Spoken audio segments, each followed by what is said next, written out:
We got married, and just 4 days later, we began a new part of our lives on the east coast of the USA. I worked as an engineer, and she got a job as a chemist. Looking back, the first 4 years of our marriage were pretty happy, if not perfect. Since we didn't have family or friends nearby, we spent most of our time together, creating some unforgettable memories. Trouble started when we decided to buy a townhouse, and I suggested starting a family, thinking it was the next step in our relationship. However, when I brought it up, things took a bad turn. We argued a lot, and my ex admitted she didn't have a problem with having kids, but she didn't want them with me. That hurt. She said having a child with me would tie her down completely, and she wasn't sure about spending her life with me. As we talked more, things got worse until my ex-wife told me she was no longer attracted to me. I asked if there was someone else, and to my dismay, she confessed to being strongly attracted to her boss. Turns out, they had secretly liked each other for a while, and their relationship turned physical during work trips. When I returned from my trip, something was off with my wife. She seemed sorry and suggested we sell our house and move to a smaller town for a fresh start. I was confused, since we just went through a rough patch, and now she wanted to relocate with me? It didn't make sense. Then, she started talking about her mother cheating on her first husband during a trip to Mexico. She hinted at something, but I couldn't figure it out. I should have been alarmed when she admitted being attracted to her boss, especially since they traveled together for work. It was almost a confession of cheating on their recent trip, but I was young and naive, and the situation didn't register. Soon, things went out of control. She worked late, went away on weekends to the mountains, where I later found out her boss had a cabin, and even took a alone 1-week vacation to clear her mind. This was before cell phones, so I couldn't reach her. I remember losing my mind not hearing from my wife for a week, with no idea where she was. My thoughts raced, considering every scenario except the obvious one. She was with her lover on a week-long vacation. As time went on, I stayed by her side, doing my best to help. I covered the costs for her counseling, drove her to appointments, and waited in the car. I hoped therapy would make her see that she was treating me unfairly. However, during one session, the therapist suggested divorce might be the best option, and surprisingly, my wife seemed to agree. Despite this setback, I still held on to hope that we could figure things out and she'd become the loving partner she used to be. Her behavior became unpredictable, showing she was dealing with inner struggles. One moment she'd express love, and the next, she couldn't stand being near me. I noticed she constantly tried to start fights, giving various reasons for her unhappiness. She'd keep pushing until I got upset, then escalate the argument until I had to leave the house for some peace. This was her chance to call her lover, as shown by the phone records. When she asked for a divorce, it felt like my world fell apart. While our marriage had its challenges, divorce had never crossed my mind. You have to understand, I come from a deeply Catholic background, specifically Hispanic, and divorce was a taboo subject in my upbringing. During that time, I had to attend a 2-week training in another state. When I returned, she was gone, and so were half of our furniture and savings. I was left clueless about her whereabouts. With no internet or online support groups available, I had no one to turn to. Feeling alone and abandoned, I sank into a dark hole of depression. The drama and stress had taken a toll on me for the past 18 months, and I had let myself go. I gained weight and didn't care about my physical or mental well-being. Looking back, I appeared as terrible as I felt. My ex disappeared without a trace, leaving me with no way to contact her, no return address, and no support from mutual friends she had deceived. In a matter of days, I was completely isolated. Somehow I forced myself out of bed each morning and went to work, earning just enough to stay afloat. One morning, almost a year after my ex left me alone and broke, I woke up to see shadows moving slowly on the empty walls of my home. It felt like a scene from a horror movie, but the real horror was my life. I realized that if I didn't pull myself out of this despair soon, I would become nothing more than a shadow in the wall of an empty room. Back then, I felt like I was in a living nightmare. To give you an idea, 5 years before my ex left me, I had to undergo open-heart surgery. Surgeons cut my chest open, spread my ribs, and wired my chest back together with 11 titanium wires. It took me 18 months to recover from that ordeal, but I would have rather gone through it all again than relive the experience of being betrayed and abandoned by my spouse. It was a really tough time, but somehow I found the strength to pull myself out of that deep well of despair and start rebuilding my life. I was determined to completely change who I was from the inside out. Despite facing many challenges, I still had a good job and a roof over my head. So I began focusing on my health and well-being. I started exercising regularly and lost an impressive 50 pounds. I got rid of my old clothes and got some stylish new ones. I even switched from glasses to contact lenses. On top of all that, I started running and trained for a marathon, but that's not all. I also got into rock climbing and joined a volleyball team. Gradually, I began living a life I could be proud of. Even though I may not be the most handsome guy, I started radiating an aura of confidence that people noticed. Women found me attractive, and soon enough, I was back in the dating scene. Looking back, I realized that my wife's betrayal turned out to be the best thing that ever happened to me. It allowed me to discover my true self and become the man I was meant to be. After a couple of years living my new life, I found myself looking for a new companion. Fate had it that I found her in a friend from work, someone who had seen my decline and subsequent rise from the ashes. To say she was stunning would be an understatement. Even the guards in my building, who I had become good friends with, couldn't believe I was dating the babe of the building. After falling in love and getting married, my wife decided to quit her job and focus on raising our 4 children. With only one income on the expensive East Coast of the USA, luxury was out of the question. But my wife proved to be an excellent home manager and an even better mother. She was a force to be reckoned with, running triathlons and learning auto maintenance, woodworking, and carpentry while managing our family of 6. There was no household project she wouldn't tackle. Currently, we're building a camper van to explore the USA when I retire in December. And to top it all off, we're eagerly awaiting the arrival of our first grandchild this winter. My wife taught me the real meaning of a strong, independent woman, and my life has been better for it. We never know what the future will bring, so we just have to stay positive and trust that good people are out there looking for us too. Betrayal doesn't have to define us, especially if there's no chance for reconciliation. Even if a relationship doesn't work out, it doesn't mean the end of the road. You might be curious about what happened to the ex. Well, a few years after she left, I heard through the grapevine that her boss divorced his wife, and soon after, they became a couple and eventually got married. Funny how things work out, isn't it? Fast forward to around 15 years ago, out of nowhere, she managed to track down my number and give me a call. She wanted to let me know that a mutual friend had passed away. We chatted for a bit, and I couldn't help but ask how she was doing. Her response was a bit cryptic, something like, living with the consequences of her past mistakes. I replied with a nonchalant, "It's all water under the bridge," and promptly hung up. To be honest, I'm grateful to my ex-wife for bringing me and my current wife together. It's strange how life works sometimes, isn't it? One decision can change everything. And here's another thing. My unsuccessful marriage steered me toward a new path in life. Over the past 15 years, I've been leading a ministry at my parish, assisting those going through divorces and separations. As a Catholic permanent deacon, I've worked with numerous individuals, guiding them to find peace and hope for the future. You could say that my ex-wife's unwillingness to reconcile with me has directed me toward a more significant purpose. Now let's address a few questions you might have while hearing my story. Did she ever apologize? No, she never said sorry. She didn't even bid farewell. It was as if the years we spent together, from being best friends in college to dating and getting married, meant nothing to her. Did you ever talk to her? We co-owned a townhouse, and since she contributed to the mortgage, we had to communicate.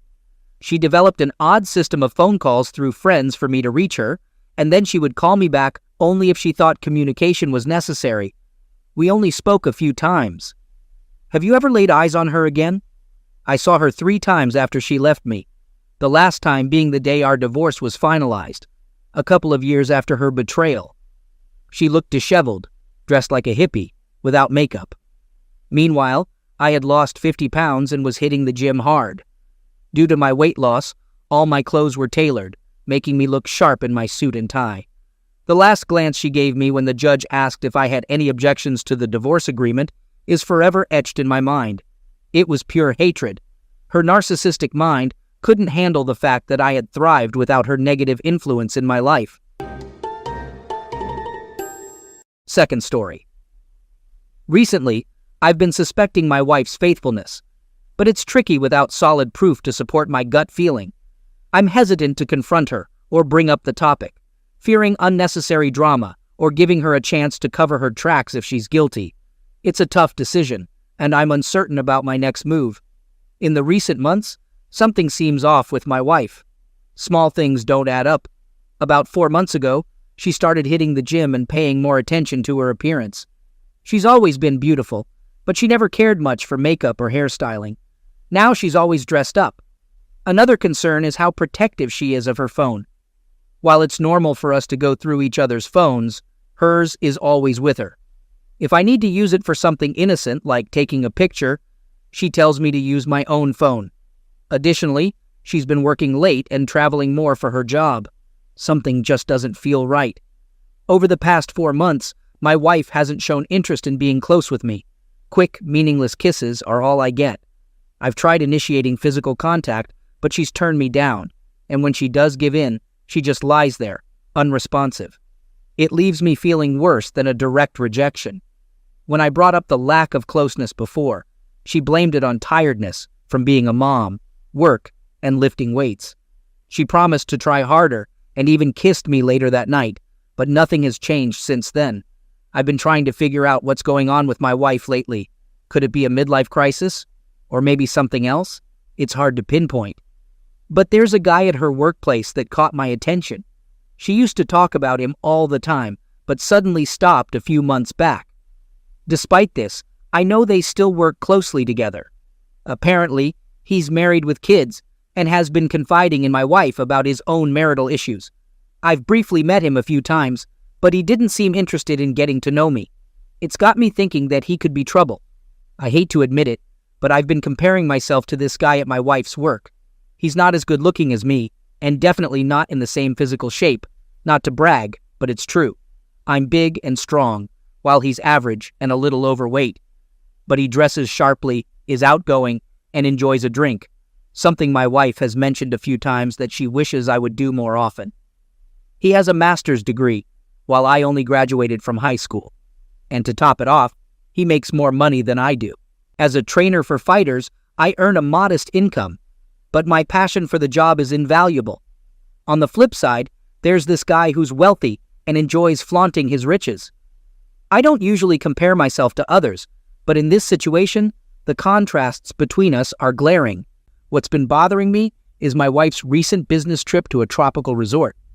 Initially, I thought many coworkers would be there, but it turns out it was just her, the flashy guy, and the CEO. The CEO isn't a concern due to age, but the other guy is a different story. My gut tells me something happened between them during that week, and not knowing for sure is driving me crazy. My inner detective senses something is off in my marriage, but I'm cautious not to jump to conclusions and worsen things by confronting her. While our marriage has had its challenges, overall, it's been decent. Nothing major has occurred to make me question her loyalty. However, my wife and I have different personalities. I'm not the most social person, and I don't make a lot of money, which frustrates her. She believes I should be pursuing a more lucrative career, but my passion lies in fighting and training fighters, something I've known my whole life. I could consider becoming a personal trainer, but these paths don't lead to significant earnings. Apart from this, she seems content in our marriage. However, I can't shake the feeling that something is off, especially in her behavior towards me and this flashy guy at work.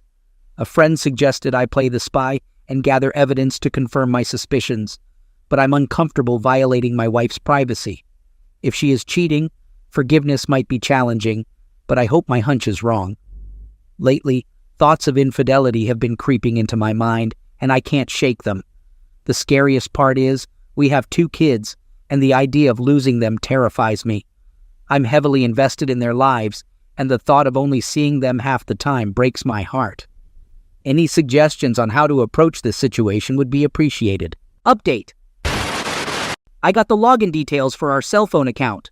My wife uses her phone a lot for work, and initially, everything seemed normal when I checked it. However, as I sorted through the numbers and times, I noticed a large number of texts sent to a single number, often late at night, a few hours after we went to bed. I'm determined to find out who owns this number and plan to somehow access my wife's phone to see whose name is saved under it. When I discovered this, my emotions got the best of me, and I started feeling angry. I tried convincing myself it was a mistake or some friend of hers.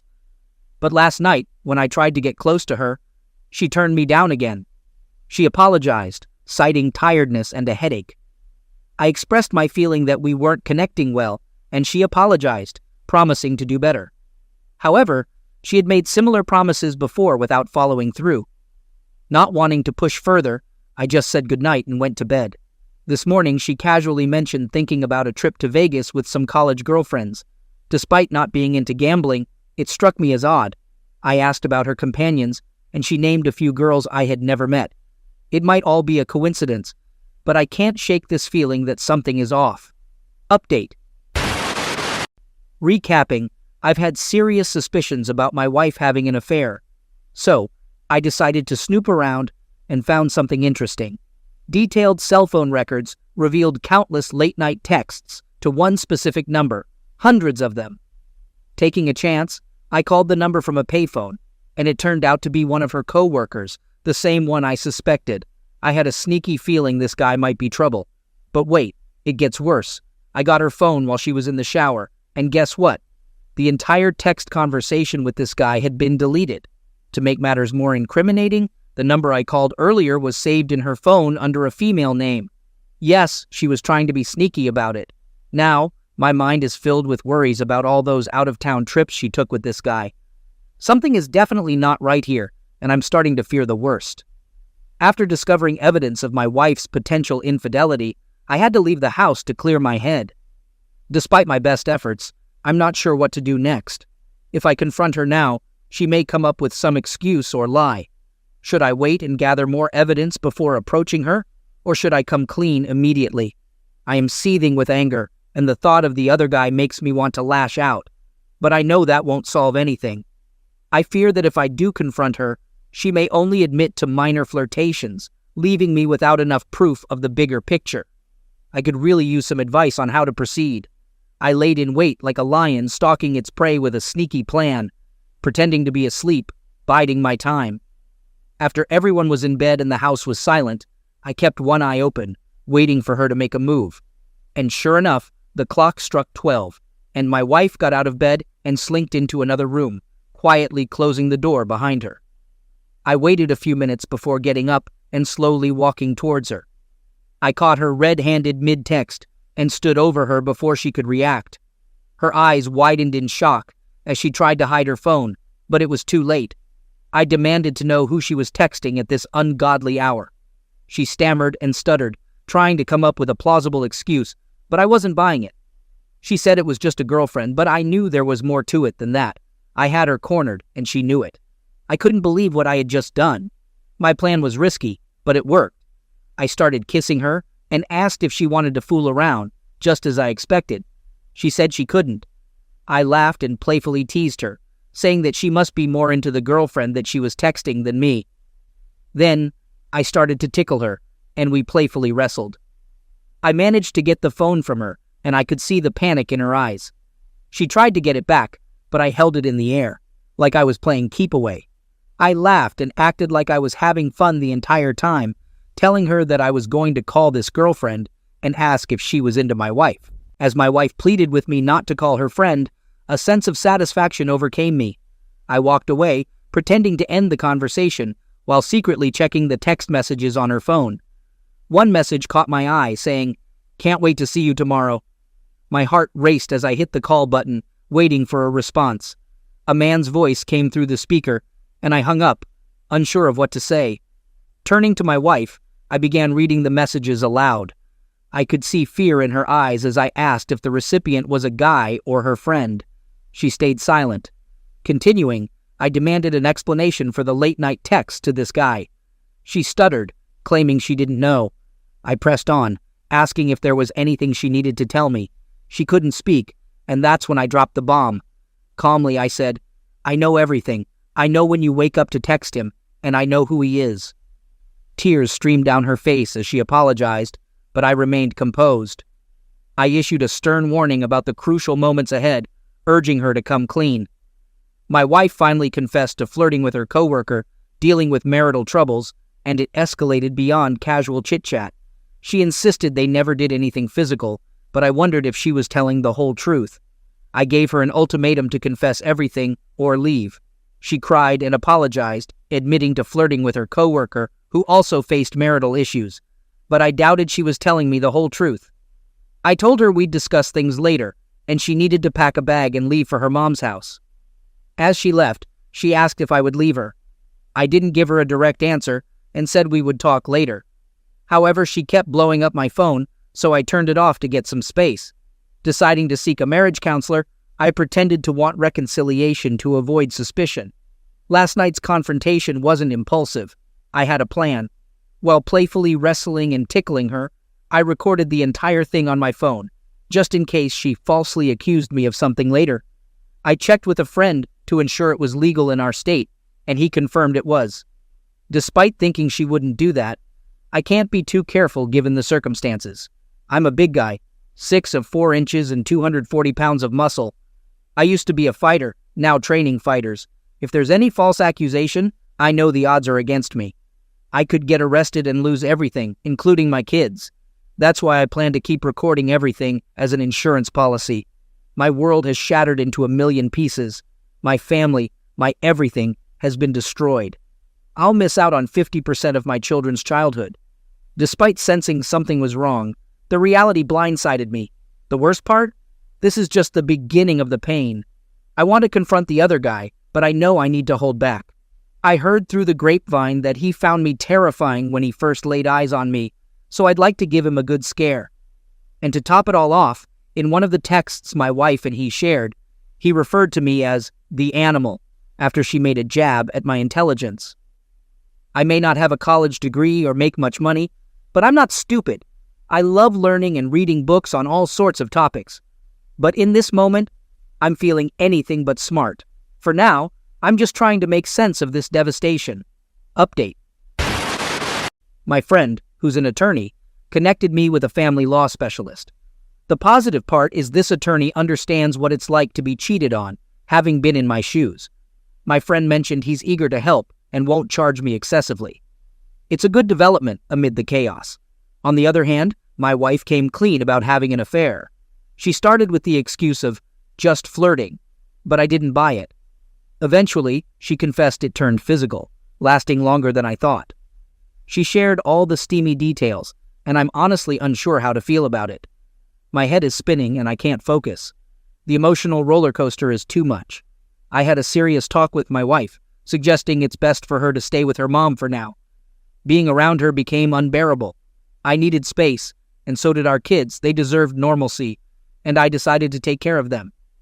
My attorney mentioned that staying in the house is a significant advantage in this situation. Although I decided our marriage was over, I kept it to myself. She'll find out when the papers are served. My mind is a mess, constantly replaying thoughts of my wife with this guy. Trying to stay focused on coaching fighters in Brazilian Jiu-Jitsu helps a bit, but my mind often wanders. Physical exertion helps clear my head a little, but it's not a permanent fix. My kids have been my saving grace, and I focus all my attention and affection on them. Beyond BJJ and my children, I love learning and reading about new topics. Unfortunately, I can't concentrate on a paragraph without losing my train of thought. The text calling me a stupid animal make me wonder what else was said. It feels like I'm trapped in a nightmare, and the happy-go-lucky me feels like a distant memory. As news of my situation spread, many people offered support, which is comforting. Surprisingly, some friends' wives offered to set me up with some beautiful women they know, some of whom seem interested. But as tempting as it may be, I have no intention of dating until this is all behind me, and even then, it might take a while. Right now, my focus is solely on my kids, ensuring they have stability during this tough time. My heart is shattered, and my kids bear the brunt of the fallout. Being a single dad wasn't something I ever envisioned, but here I am. Meanwhile, my wife seems to be spiraling into a dark abyss. The guy she cheated on me with apparently bailed on her, and she's been drowning her sorrows in drinks, going out with men she meets online. She's been reaching out to me, sobbing and begging me to take her back, saying she wants her old life back. It's tempting, but I know I can't let her back into my life. It seems she's turned her anger towards me once she learned how much she'll have to pay in monthly support. At least that means I can get some peace from her constant calls. My kids don't get it. I feel miserable every second they're not with me. I'm lonely all the time, spending most of my time at home. The girl at the coffee shop noticed I looked sad and asked if everything was okay. I guess I'm not hiding it well. People want to set me up, but I feel branded as the guy whose wife cheated, so I'm not interested. It's been so long. I have no idea how to date. The success of a few fighters on a public stage has been the only spark I've felt in a long time. I'm not sure what I'll do next, and I need to snap out of it at some point, but I lack the motivation. I decided to take matters into my own hands and expose the other guy. With proof of the affair, I contacted his wife and presented the evidence. I couldn't sit back and let him get away with it. Initially, she didn't believe me, but later I heard there were significant problems in their marriage. They might still be together, but their relationship is hanging by a thread. I'm struggling with intense feelings of anger and frustration over the situation. Life is full of surprises. I never thought I'd be in this situation, but here I am. On a positive note, there's a girl I met through friends, and I can't stop thinking about her. She's gorgeous, but she's also about 14 years younger than me. The age gap seems significant, and my confidence is low, but I can't stop thinking about her. I haven't asked her out yet. The last 6 months have been an emotional roller coaster. I never expected such profound sadness. My usual happy-go-lucky personality has been replaced by a dark and melancholic one. After the terrible experience, I took some time for myself. During that time, the beautiful younger woman I was interested in got a long-term job assignment in Europe. Even though she was miles away, we kept in touch through technology. When her assignment was over, she returned, and we've been together ever since. She adores me and my kids and has a heart of gold. Before we met, I heard about this incredible woman who looked like Wonder Woman and was the kindest person you could ever imagine. I thought it was too good to be true, but she's everything and more. I believe we're ready to take the next steps in our relationship soon. My ex-wife's life has taken a turn for the worse since our divorce. She started drinking heavily, hooking up with random guys online, and took on more work, which took a toll on her. The last time I saw her, she looked like she had aged 15 years, as if her life force had been drained from her. Her best friend told me she's become a miserable person to be around. I still can't understand how someone who seemed to have everything under control could spiral into such a dark place. Her friend also confided in me that my ex-wife never expected me to leave her after the affair. I believe she thought she had control over me because of her high income. It's sad to see the consequences of her actions, but I hope she finds peace for the sake of our kids. Life is pretty good now, despite ongoing pandemic struggles. Looking back, I'm glad I didn't drag out my first marriage. Ending it was a tough call, but it was the right one. After that, it was just one step in front of the other. Every day I pushed a little further, even though it felt like I was wading through quicksand. I now know that when you're in that situation, you have to think long term. You might feel like the world is ending, but there's always hope. The key is to keep moving forward, no matter how hard it gets. Trust me, it gets pretty damn hard. But every day, try to do something that adds to your skill set. Not just motivational self-help stuff, but real skills. For me, I started making short films of my fighters and got into videography and editing. It's been a fun hobby, and I've learned a lot. I also read more books than ever before, trying to learn about all sorts of topics. Small things like these add up over time. You just have to keep at it and be patient with yourself.